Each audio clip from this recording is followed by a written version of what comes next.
As sirenes ecoam na escuridão da cidade. Um grito distante se mistura ao ruído dos carros, enquanto a manchete da TV anuncia mais um ato de violência.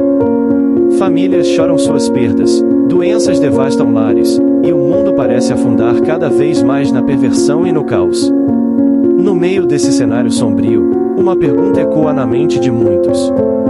Se Deus existe, por que Ele permite tudo isso? Seria Deus o responsável pelo sofrimento da humanidade? Ou haveria algo mais profundo por trás do mal que nos cerca? A resposta pode estar onde poucos ousam procurar. A Bíblia ensina que a violência e o mal são consequências do pecado humano e da influência do maligno.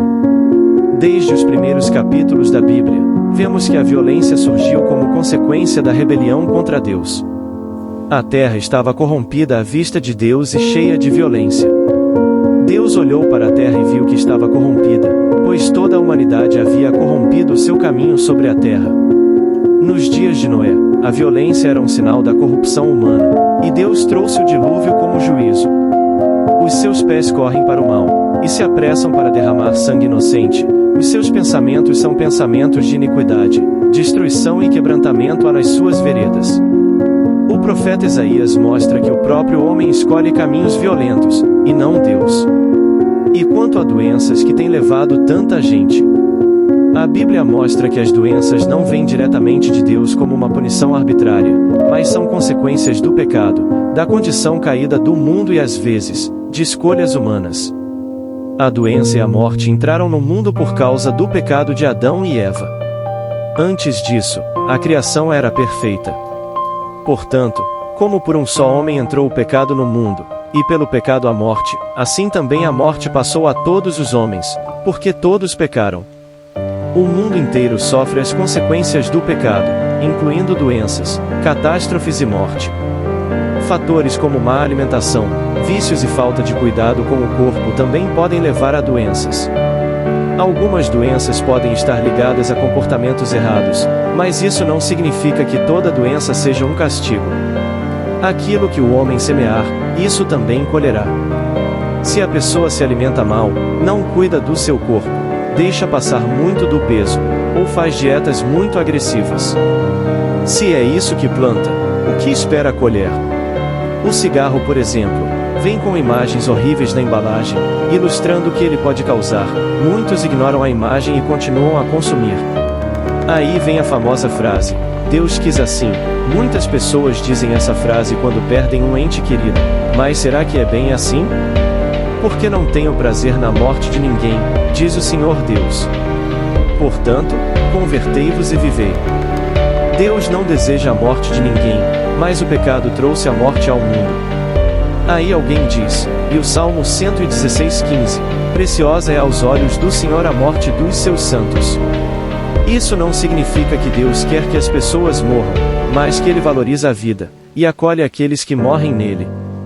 A morte não foi criada por Deus, ela veio como resultado do pecado, mas será vencida por Cristo. E Deus enxugará dos seus olhos toda lágrima, e não haverá mais morte, nem pranto, nem clamor, nem dor. No futuro, Deus restaurará todas as coisas, e a morte deixará de existir. Algumas pessoas acreditam que Deus já predeterminou o dia e a hora exata da morte de cada um, mas a Bíblia mostra que muitos fatores podem influenciar a vida e a morte. O temor do Senhor prolonga os dias, mas os anos dos ímpios serão abreviados. Nossa obediência a Deus pode influenciar nossa longevidade. Por que morrerias antes do teu tempo? Isso sugere que algumas pessoas podem morrer antes do tempo devido a escolhas erradas. As doenças existem como consequência do pecado, mas Deus pode curar e também usa as dificuldades para um propósito maior. Deus não quer a morte das pessoas como algo arbitrário, mas Ele permite a morte por causa da condição caída do mundo. A morte não é o fim para aqueles que confiam em Deus, pois Ele promete ressurreição e vida eterna.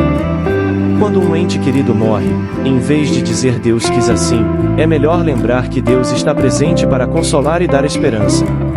A morte em acidentes é uma das questões mais difíceis de entender. Deus é bom e não deseja o sofrimento humano. Tragédias e acidentes acontecem por vários motivos, mas não porque Deus quer que alguém morra dessa forma.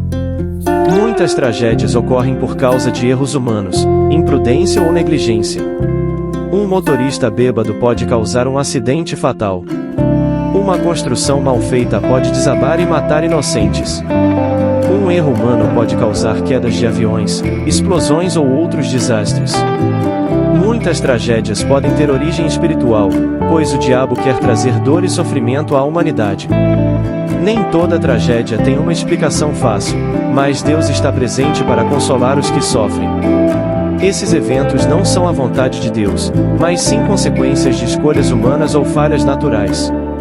Uma questão complicada é sobre os inocentes que morrem por causa da violência, doenças ou tragédias.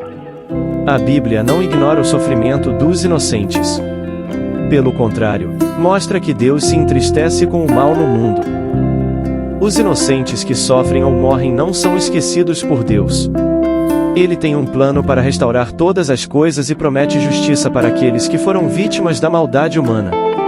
O mundo pode estar mergulhado em dor, violência e tragédias, mas isso não é o fim da história. A Bíblia nos ensina que Deus não é o autor do mal, Ele é o Deus da justiça, do amor e da esperança. O sofrimento que vemos hoje é consequência do pecado e da rebelião contra Ele, mas Deus, em sua infinita misericórdia, nos deu uma saída, Jesus Cristo. Em Cristo, encontramos perdão, cura e uma nova vida. Ele veio ao mundo para restaurar tudo o que foi quebrado, e um dia enxugará dos nossos olhos toda lágrima. A morte, o luto, a dor e a injustiça não terão a palavra final. O plano de Deus é perfeito e, para aqueles que confiam nele, há uma promessa eterna, um novo céu, uma nova terra e uma vida sem sofrimento. Então, não perca a esperança. Deus está no controle, e a sua história ainda não acabou. Se entregue a Ele, confie em sua graça e viva na certeza de que o melhor ainda está por vir. Porque, em Cristo, o fim nunca é o fim, é apenas o começo da eternidade. Se essa mensagem tocou o seu coração, compartilhe com alguém que precisa ouvir essa esperança.